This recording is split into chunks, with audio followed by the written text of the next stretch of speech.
Hello everyone, আমি বিতিশার রান্নাঘরে সবাইকে স্বাগত জানাচ্ছি।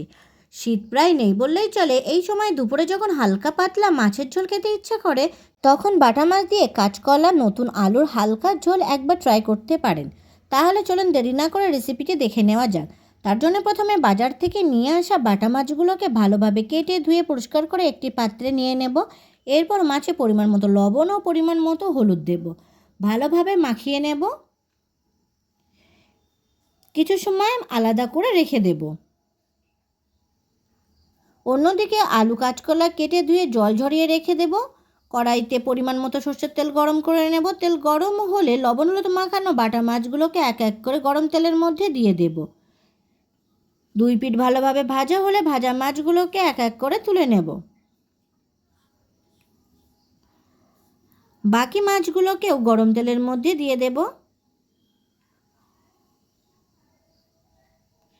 মাছগুলো ভাজা হয়ে গেলে মাছগুলোকে তুলে নেব। মাছ ভাজার তেলেই দিয়ে দেব পাঁচফোড়ন ও শুকনো লঙ্কা ফোড়ন। ফোড়ন ভাজা হলে দিয়ে দেব লম্বা লম্বা করে কেটে রাখা নতুন আলু।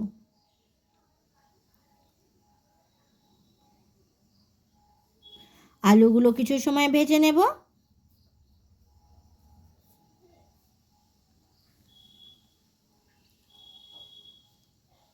চার পাঁচ মিনিট আলু ভাজার পরে দিয়ে দেব কাঁচকলা।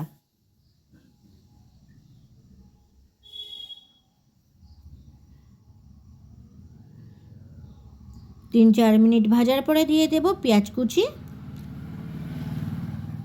আর দেব 5-6টা চেরা কাঁচা লঙ্কা। কিছু সময় ভেজে নেব।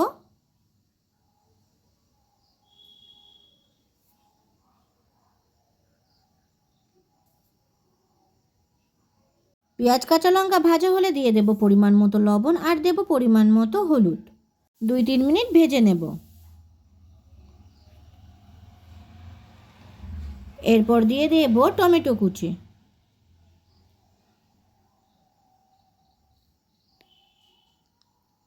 টমেটো কুচি দিয়ে কষে নিয়ে দিয়ে দেব জিরে গুঁড়ো, মরিচ গুঁড়ো, ধনে গুঁড়ো, শুকনো লঙ্কা গুঁড়ো। গুঁড়ো মশলা ভালোভাবে আলু কাঁচকলার সাথে মিশিয়ে নেব। সামান্য জল দেব যাতে গুঁড়ো মশলা না পুড়ে যায়।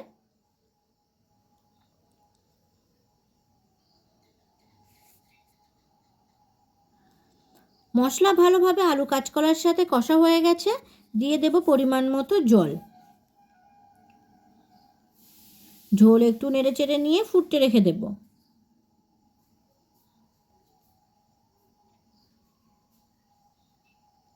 দশ মিনিট ভালোভাবে ফোটার পর দেখে নেব আলু কাঁচকলা সিদ্ধ হয়েছে কিনা। সিদ্ধ হয়ে গেলে দিয়ে দেব ভেজে রাখা বাটা মাছগুলো। মাছ ভালোভাবে ঝোলের সাথে মিশিয়ে নেব। আরও বেশ কিছু সময় ভালোভাবে ফুটিয়ে নেব। মাঝে মাঝে একটু নাড়াচাড়া করে নেব।